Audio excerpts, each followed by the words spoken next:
اعوذ باللہ من الشیطان الرجیم بسم اللہ الرحمن الرحیم نحمدہ ونصلی علی رسولہ الکریم والمہدی الموعود علیہ الصلاۃ والتسلیم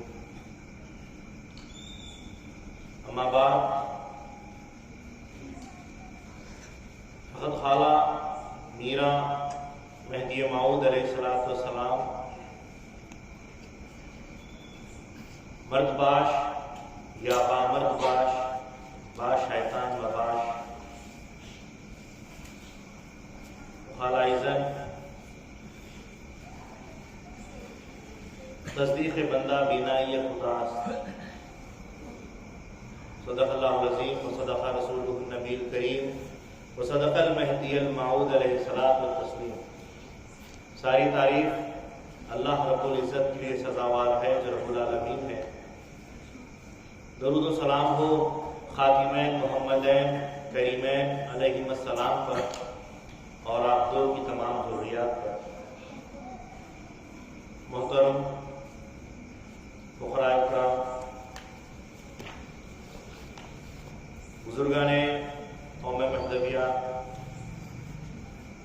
جوان و نوجوانان قوم مہدویہ، عفت مآب خواتین، السلام علیکم ورحمۃ اللہ وبرکاتہ۔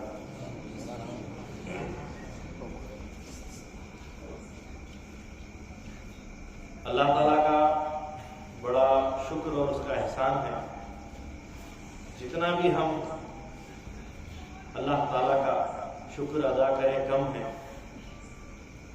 کہ اس نے ہمیں امامنا مہدی موعود علیہ السلام کے نام پر یکجا ہونے کا، جمع ہونے کا موقع عنایت فرمایا، اور ایک بار نہیں، کئی بار، 10 بار، 12، 13، 14 بار، ہر بار زندگی تمام تک ایسے ہی جمع ہونے کا موقع اللہ دیتا رہے۔ جتنا بھی موقع دیا ہے اللہ کا شکر گزار ہے ہم تمام کے تمام، کہ آگے بھی اللہ سے امید کرتے ہیں کہ اس طریقے کی مجالس ہوتے رہیں جس سے کہ ہمارا ایمان تازہ رہے۔ سب سے پہلے میں علی جناب فقیر اسماعیل صاحب میاں صاحب کا بھی شکریہ ادا کرتا ہوں کہ انہوں نے ہم تمام کے ساتھ اپنا ساتھ دیا، اور جیسا بھی ان کا جو بھی انداز تھا، جتنا بھی ان کا علم اور ان کا معیار تھا، انہوں نے خدمت کرنے کی کوشش کی۔ اسی طریقے سے تمام منتظمین جنہوں نے ان تمام مجالس کے اجلاسوں کے انتظامات کیے ہیں، میں ان تمام بھائیوں کا بھی شکریہ ادا کرتا ہوں کہ انہوں نے بھی ساتھ دیا۔ جو بھی روزانہ کے لیے جس اعتبار سے بھی نیاز کا اہتمام کیے ہیں، میں ان کا بھی شکریہ ادا کرتا ہوں۔ جو بزرگ یہاں پر اپنی ضعیفی کی وجہ سے آئے ہیں، ضعیفی ہونے کے باوجود بھی آئے ہیں، جو نوجوان آئے ہیں، موسم کو دیکھ کر اندیکھا کر کے آئے ہیں، خواتین اپنے گھر بار، اپنے بچوں کو، ہر چیز کو چھوڑ کر جو آئے ہیں، ان تمام کا بھی میں شکر گزار ہوں۔ اور ساتھ ہی ساتھ ہمارے فقیر سید محمد یوسف راشد کا بھی میں شکریہ ادا کرتا ہوں کہ انہوں نے بڑی اچھی کوشش اور کاوش کی، اور اس فقیر کو، اگرچہ کہ میں خود اپنے وطن میں بھی نہیں تھا، وہ خود بھی 2 دن کے لیے چنگ بٹن آئے ہوئے تھے، میں بھی ایک مشاعرے کے لیے آیا ہوا تھا، وہاں پر ہماری ان کی ملاقات ہوئی۔ وہیں پر انہوں نے طے کیا کہ دیکھیے حضرت، آج بھی اس سال بھی ہم کو مجالس رکھنا ہے، بھلے ہی کون کیسے اعتبار سے بولتا ہے، بلاتا ہے، وہ مت دیکھیے، بس ہم کو کام کرنا ہے۔ جیسا کہ بڑے اچھے شاعر نے کہا ہے کہ کچھ کیے جاؤ نام خدا، کچھ نہ کرنا بڑی خرابی ہے، کامیابی کچھ اور نہیں، کام کرنا ہی کامیابی ہے۔ تو انہوں نے کام کرنے کی کوشش کی اور اس فقیر کو اپنا ساتھ مانگا۔ فقیر نے بھی کوشش کرتے ہوئے، ایک ہمت کرتے ہوئے، اللہ کے نام پر، رسول مہدی کے نام پر لبیک کہتے ہوئے یہاں پر آ گیا۔ بہرحال سبھی کا بڑا بڑا حصہ ہے اس میں۔